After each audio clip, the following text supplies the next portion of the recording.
আজও তেমন কিছু হলো না। সারাদিন কাজ করলাম, কিন্তু মজুরি তো বাড়ছেই না। উল্টে যা দিত তাও কমিয়ে দিল। বাবুদের নাকি লাভ হচ্ছে না। তোমার এমন অবস্থা দেখে আমারও মনটা ভেঙে যাচ্ছে গো। এভাবে কিভাবে চলবে আমাদের সংসার? ছোট ছেলেটাও বড় হচ্ছে গো। ওকে তো এবার স্কুলে ভর্তি করাতে হবে। সেখানেও তো একটা বড়সড় খরচের ব্যাপার আছে। কিভাবে যে করব আমরা। জানি গো, জানি। কিন্তু তুমি তো দেখছো এই গ্রামে কাজের যা অবস্থা, আমাদেরই তো কোনো রকমে চলছে। এরপর আর এসব করব কিভাবে? ছেলেকে দুবেলা খেতেও দিতে পারি না, তার উপর স্কুল। কি করে সম্ভব? কোনোদিন খেতে পায়, কোনোদিন পায় না। ছেলে মেয়েকে ঠিকমতো খেতে দিতে পারছি না, তাতে আমারও কষ্ট হয় গো। কিন্তু তুমি এভাবে বলো না গো। আমি যে কি করব কিছু বুঝতে পারছি না গো। গ্রামের পরিস্থিতি ভালো না, আর কাজের চাহিদাও কম। তবুও চেষ্টা করে যাচ্ছি, যদি কোনোভাবে আমাদের ভাগ্যের চাকা ঘোরে। তোমার এই এত কষ্ট দেখলে আমারও যে দম বন্ধ হয়ে আসে। কবে যে আমরা একটু সুখের মুখ দেখতে পাবো কে জানে।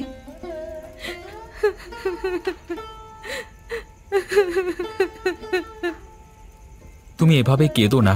সবার দিন সারা জীবন একরকম যায় না গো।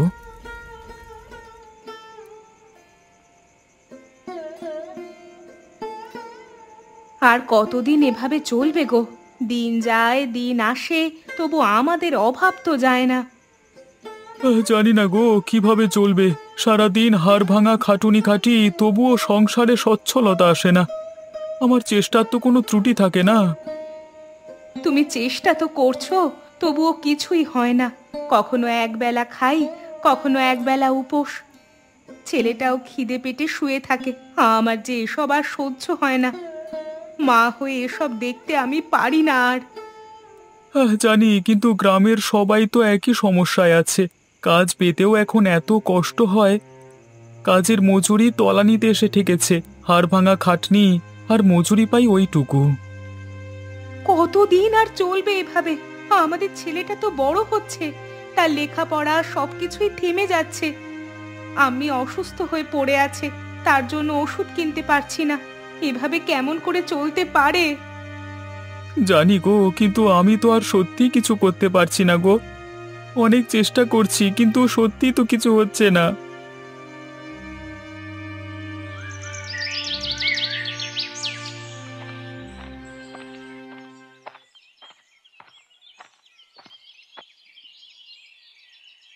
আরে কামাল, তুই? রফিক, অনেকদিন পর দেখা। কেমন আছিস? আছি একরকম। তোকে কি বলবো ভাই, এদিকে কাজ নেই, ঘরে খাওয়ার ব্যবস্থা নেই। তোর কি অবস্থা ওইদিকে? আমারও একই দশা রে। কাজের অভাব, টাকা পয়সা টানাটানি। ছেলে মেয়েকে খাওয়ানোর জন্য দিন রাত খেটে মরতে হয়, তাও অভাব মেটে না রে। হ্যাঁ, আমাদের গ্রামে কেউই ভালো নেই রে। তুই তো শুনেছিস নিশ্চয়ই, ইদানিং কাজ কমে গেছে। যাও বা কাজ আছে, সেগুলো এতই কম টাকা দেয় যে কি বলবো। হ্যাঁ রে, এই কষ্টের দিনগুলো আর কতদিন চলবে জানি না। মনে হয় আমরা কোনোদিন আর মুক্তি পাবো না রে। মুক্তি পাওয়া যায় না, মুক্তি খুঁজে নিতে হয় রে। চল, বরং চায়ের দোকানে বসে কিছুক্ষণ কথা বলা যাক। কতদিন পর তোকে দেখলাম। সত্যি, বহু মাস পর দেখা হলো তোর সাথে। চ, বসে গিয়ে আর একটু চা খাই।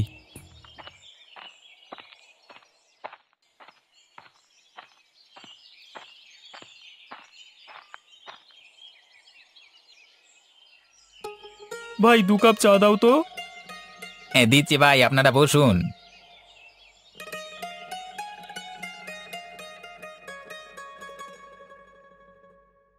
তুই কি ভাবছিস বলতো রফিক? অভাব তো আমাদের পিছুই ছাড়ছে না। জানি, কিন্তু আমাদের কি এভাবে বসে থাকলে চলবে? কিছু একটা তো করতে হবে। এভাবে তো আর সত্যি চলছে না। কি করব বল? কাজ তো নেই এমনিতেই, তার উপর আবার কদিন ধরেই এত বৃষ্টি পড়ছে। কাজ তো আরই হবে না এভাবে। তোর ছোটবেলার কথা মনে আছে কামাল? আমরা মাঝরাতে বৃষ্টিতে মাছ ধরতে যেতাম। তুই কেমন জাল ফেলতিস, সব মাছ আমাদের জালে উঠত। হ্যাঁ রে, সত্যি ছোটবেলাটাই ভালো ছিল জানিস তো। কোনো চিন্তা নেই, ভাবনা নেই, শুধু আনন্দ। এখন সেসব দিনগুলোর কথা খুব মনে পড়ে রে। ঠিকই বলেছিস। এক কাজ করি, এই অভাবের সংসার তো লেগেই আছে, সবই থাকবে। আমরা আবার আজ রাতে যাই, মাছ ধরি সেই ছোটবেলার মতো। ওসব মাছ ধরা ছেড়ে দিয়েছি, আজ বহুদিন পেরিয়ে গেছে। এসব কি আর এখন হবে? নাই বা হলো, নাই বা পেলাম মাছ, কিন্তু একসাথে গেলে আবার তো ছোটবেলার মতো করে কিছুটা কাটাতে পারবো। সেটাই বা কম কিসের? চল না, খুব একঘেয়ে লাগে রে আজকাল, খুব ক্লান্ত হয়ে গেছি। মাঝরাতে বৃষ্টির মধ্যে যাবি? হ্যাঁ, ঠিক ধরেছিস, এখন বৃষ্টি বাদলার সময়। চল আবার সেই পুরনো দিনে ফিরে যাই। কিছুক্ষণের জন্য হলেও পুরনো দিনের মতো দুই বন্ধুতে কিছুটা সময় কাটাই। তুই তো ভালোই জানিস এখন মাছ ধরবার মোক্ষম সময়। রাতের বেলায় মাছ ধরতে নামলে সব বড় বড় মাছ ওঠে। সে তো বুঝলাম, কিন্তু এত বৃষ্টিতে জাল ফেলা কি সহজ হবে? আরে সাহস থাকতে হবে। ছোটবেলায় তো কতবার এমন বৃষ্টিতে মাছ ধরেছি, মনে নাই তোর? হ্যাঁ, মনে আছে ভাই, তখন তো সবকিছুই সহজ মনে হতো। এখন একটু ঝুঁকির কথা ভাবলেই মনের মধ্যে ভয় এসে যায়। কামাল, এই কষ্টের জীবন কাটাতে হলে কিছু করতে হবে। মাছ ধরতে পারলে বেশ কিছু টাকা পেতে পারবো। একটু চেষ্টা কর, দেখবি সব ঠিক হয়ে যাবে। ঠিকই বলেছিস। তা বল, জালটা কোথায় ফেলবো? এখানেই ফেল, একটু গভীরে ফেল। জল টলমল করছে, মাছের ঝাঁক এখানেই আছে। হ্যাঁ চল, দেখি পাই কিনা।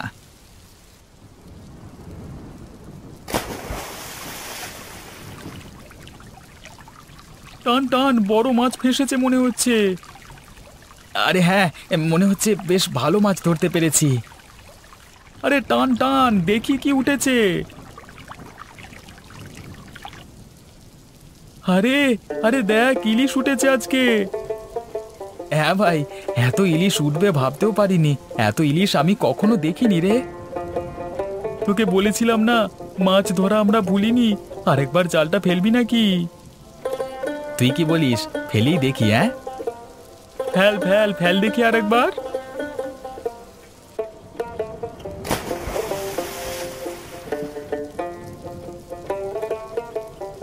এত মাছ তো আগে কখনো দেখিনি রফিক। ছোটবেলাতেও কখনো এত মাছ তুলিনি। আজ বহুদিন পর আবার একটু ভালো লাগছে রে। ঠিক বলেছিস, রোজকার এত হতাশা, অভাব এসব থেকে বেরিয়ে আজ যেন একটু খোলা বাতাস পেলাম। এরকম আমরা মাঝে মধ্যে আসতেই পারি, কি বলিস? সে তো আসতেই পারি, কিন্তু একবার একটু জাল ভর্তি মাছগুলোর দিকে তাকা। হ্যাঁ, বেশ অনেকগুলো মাছই তো পেলাম। এবার এত মাছগুলো কি করব? ভাগাভাগি করে বাড়িতে নিয়ে যাওয়া যায়, কিন্তু ওদিকে যদি ওরা বিরক্ত হয় তাহলে কি করা যায় বলতো? করব কি, এগুলো দিয়ে কালকে সকালেই বাজারে যাব, ভালো দাম পাবো দেখিস। বাজারে বিক্রি করব, কিন্তু আমাদের থেকে লোকজন মাছ কিনবে, বিশ্বাস পাবে? আরে এখন ইলিশের চাহিদা তুই জানিস না। এই বৃষ্টির মধ্যে এত বড় বড় ইলিশের লোভ কেউ ছাড়তে পারবে না। বাজারে ভালো দাম পাওয়া যাবে, চিন্তা করিস না। কিন্তু এত সব চেনা জানা মাছ বিক্রেতা থাকতে আমাদের থেকে মাছ নেবে লোকজন? অবশ্যই নেবে। তুই মাছগুলো দেখ না, এরকম বড় বড় ইলিশ মাছ, তাও আবার একদম তরতাজা তোলা। আর দাম যদি বাকিদের থেকে একটু সস্তা রাখি তাহলে তো আর কথাই নেই।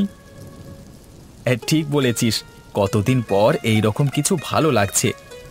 এতদিন ধরে শুধু সংসারের চিন্তা, আজকে যেন নতুন কিছু পেলাম। হ্যাঁ ভাই, এই কষ্টের জীবন থেকে একটু মুক্তি পেলাম মনে হচ্ছে। তবে এই মুক্তি দীর্ঘস্থায়ী হতে হবে, আমাদের দিন বদলাবেই দেখিস। তুই ঠিকই বলেছিস, সাহস থাকলে, বিশ্বাস রাখলে সব সম্ভব। চল, এই মাছগুলো নিয়ে কালকে সকালেই বাজারে যাব, তারপর দেখা যাক কি হয়। হ্যাঁ, তুই ঘরে যা, আমি একটু জাল গোছাই। মাছগুলো সব তুলে নে, কাল ভোরেই বেরুবো। ঠিক আছে, আশা করি কালকে আমাদের ভালো দিন আসবে।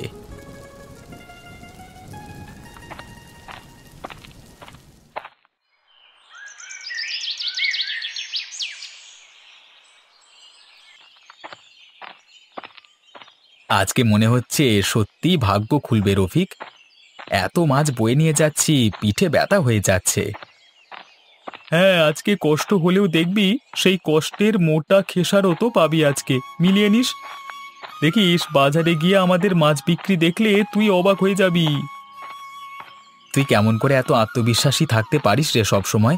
এত বিশ্বাস পাস কোথায়? শোন ভাই, দিন সবার একরকম যায় না রে। দিন বদলায়, সময় বদলায়।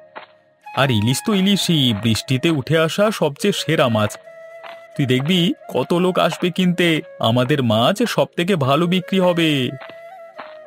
আশা করছি আজকের পর আমাদের সংসারের চিন্তা একটু কমবে। আর যদি লাভ হয় তাহলে তুই আর আমি ভাগাভাগি করে ফেলবো। মাঝে মাঝে আবার রাতের বেলা বেরুবো, ইলিশ ধরা চালিয়ে যেতে হবে। ঠিক আছে, তবে প্রথমে দেখি আজকের দিনটা কেমন কাটে, কেমন বিক্রি হয়। চল ওদিকে যাই, ওখানে বড় মাছের দোকানগুলো বসেছে। দামটা কিন্তু ঠিকঠাক নিতে হবে। একদম ঠিক, চল কথা বলি।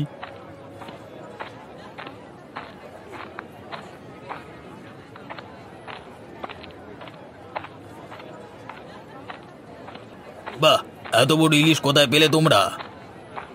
নিজেরাই ধরেছি, কালকে রাতের বৃষ্টিতে বড় বড় ইলিশ পেয়েছি আমরা। এর দাম কিন্তু ভালোই পাবে, চলো আমি কিনে নিচ্ছি। কত দেবে?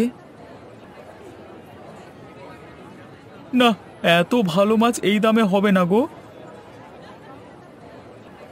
এই রফিক, এত ভালো দাম দিচ্ছিল, তুই তবু না করলি কেন? সেই জন্যই না করেছি। ওরা যদি এত ভালো দাম দেয় তাহলে আমরা নিজেরাই যদি বসে বিক্রি করি তাহলে কত ভালো দাম পাবো ভাব। এদিকটা তো ভেবে দেখিনি। তাহলে কি করবি? আমরা নিজেরাই বিক্রি করব। চ, একটা ভালো জায়গা দেখে বসে পড়।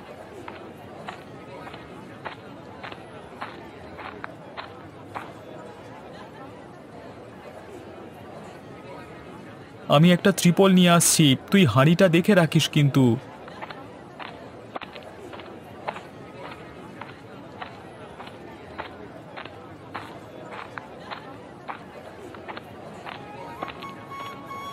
রফিক, মনে হচ্ছে আজকে ভালোই বিক্রি হবে। ইলিশ দেখে লোকজনের চোখগুলো কেমন চকচক করছে। দেখবি আমাদের এই মাছগুলো ছিনিয়ে নেবে সবাই, দামও ভালো পাবো।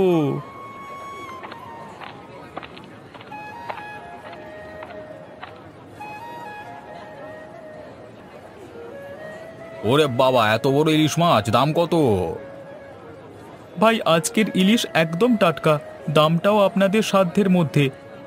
কিন্তু এত বড় ইলিশ মাছ এখন সহজে মেলে না। হ্যাঁ, ঠিক বলেছ। কত চাও? 150 টাকা কেজি। 150? এত কম দাম? ভাই, এই ইলিশ টাটকা, রাতে নিজের হাতে ধরেছি। এই বৃষ্টির মধ্যে নিজেরাই ধরেছি আমরা, তাই একটু সস্তায় দিতে পারছি। আচ্ছা ঠিক আছে, আমাকে 1 কেজি দাও। আমাকেও দাও, এমন ইলিশ পাওয়া মুশকিল। আমাকে 2 কেজি দিও কেমন? ঠিক আছে ভাই, তোমরা নিয়ে যাও, কালকে আরো আসবে। হ্যাঁ,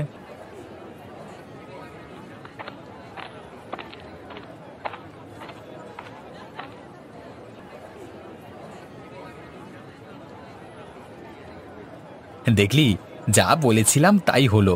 এত ইলিশ এত তাড়াতাড়ি বিক্রি হয়ে গেল। দেখ, বলেছিলাম তো, এখন ইলিশের চাহিদা তুঙ্গে। আমাদের দুশ্চিন্তা আপাতত মিটলো।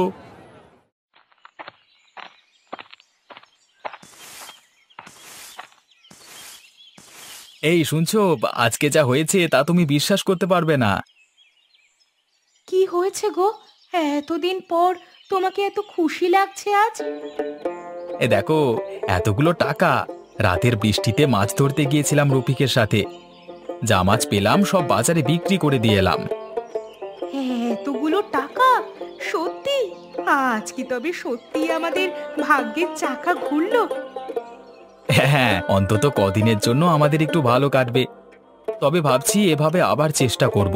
আমার মনে হয় মাছ ধরলে এই অভাব দূর করতে পারবো। আল্লাহ তোমার উপর কৃপা করুক আল্লাহ। এতদিন পরে তোমার মুখে হাসি ফুটলো। আমাদের ছেলেটার জন্য একটু পেট ভরে খাওয়ার মতো রান্না করতে পারবো কদিন। আমি কালকে ভালোভাবে বাজার করে আনবো। ছেলেটাকে ভালো করে রেঁধে দিও কেমন? অনেকদিন না খেয়ে আধ পেটা শুয়ে থাকছে। আল্লাহ অনেকদিন পর আমাকে একটু শান্তি দিল আজ।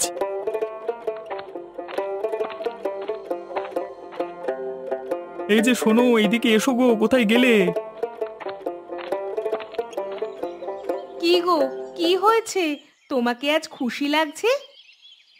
আমরা রাতে মাছ ধরতে গেছিলাম, সেই মাছগুলো বিক্রি করে আজকে বেশ ভালো রোজগার হয়েছে, এই দেখো।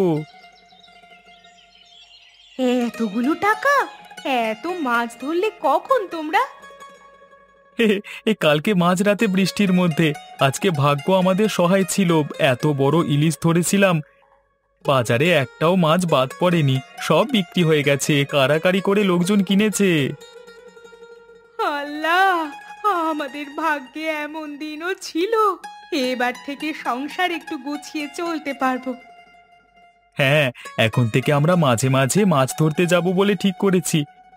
দেখবে কষ্টের দিনগুলো আবার একটু একটু করে সব বদলে যাবে। কাল তাহলে আম্মিকে নিয়ে একটু ডাক্তার দেখিও, শরীরটা কদিন ধরে খুব খারাপ। একটু ওষুধও জোটেনি এতদিন।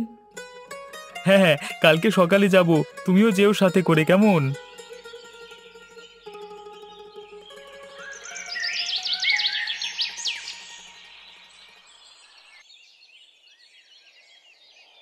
দেখেছিস ওদের এক রাতে এত টাকা কি করে পেলো কে জানে। হ্যাঁ ঠিকই বলেছিস, সে শুনলাম নাকি মাছ ধরা শুরু করেছে দুজনে। তা এত বড় বড় মাছ পেলো কি করে কে জানে। একে বলে ভাগ্য, বুঝলে? আমাদের তো এতদিনও ভাগ্যের শিকা ছিল না, আর ওরা এক রাতে মাছ বিক্রি করে এত টাকা লাভ করে ফেললো। হ্যাঁ, এমন ভাগ্য যদি আমাদের হতো, আমরাও তাহলে একটু টাকা পয়সার মুখ দেখতে পারতাম। দেমাগ দেখছো দুজনের, অহংকার যেন পাপ হচ্ছে না।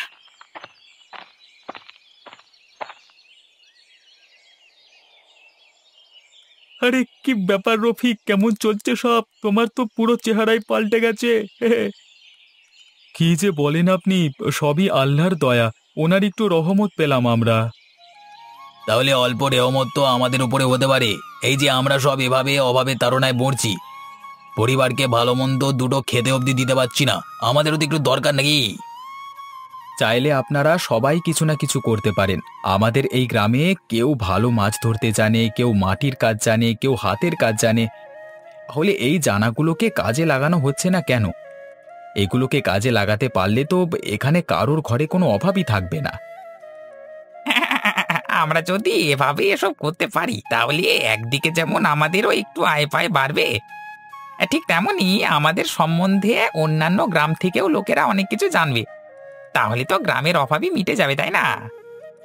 সেই জন্যই বলছি, আমাদের হিংসে করে কোনো লাভ নেই। তোমরা নিজেরা চেষ্টা করো, দরকারে আমরা নিজেরা একটা বাজার করতে পারি, তাতে মানুষজনের রোজগারও বাড়বে।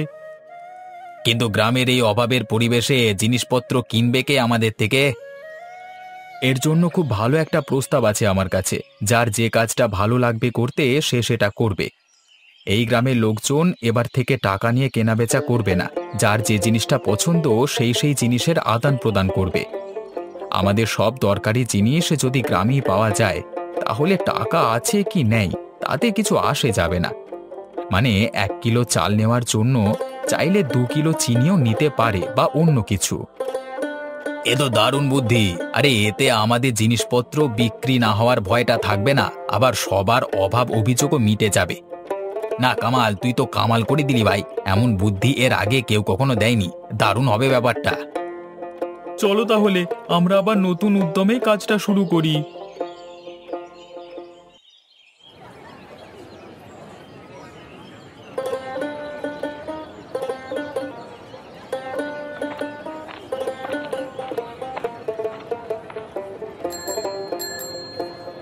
কি দেখছিস ভাই? দেখছি এই গ্রামটাকে, তোর একটা বুদ্ধি গ্রামটাকে আমূল বদলে দিল রে। অভাব সব রকম বুদ্ধির জন্ম দেয়, জানিস তো? এই অভাবটা তো আমরা সবাই দেখেছি, ভোগ করেছি। তাই আমরা যখন এর থেকে কিছুটা হলেও মুক্তি পেলাম, তাহলে বাকিদেরও কেন সাহায্য করব না? গ্রামটা তো সকলেরই। ওদের সবাইকে ঠিকঠাক রাস্তা দেখাতে পেরেছি, এটাই অনেক। ভবিষ্যতে যেটুকু সম্ভব হবে সেই সাহায্যটুকু করতে পারলেই হলো। অবশ্যই করব, আমরা যা পারবো সাহায্য করব, চেষ্টাটুকু অন্তত করব। আজকে মাঝরাতে মাছ ধরতে যাবি তো? বড় ইলিশ মাছ। তোর তাতে কোনো সন্দেহ আছে? হ্যাঁ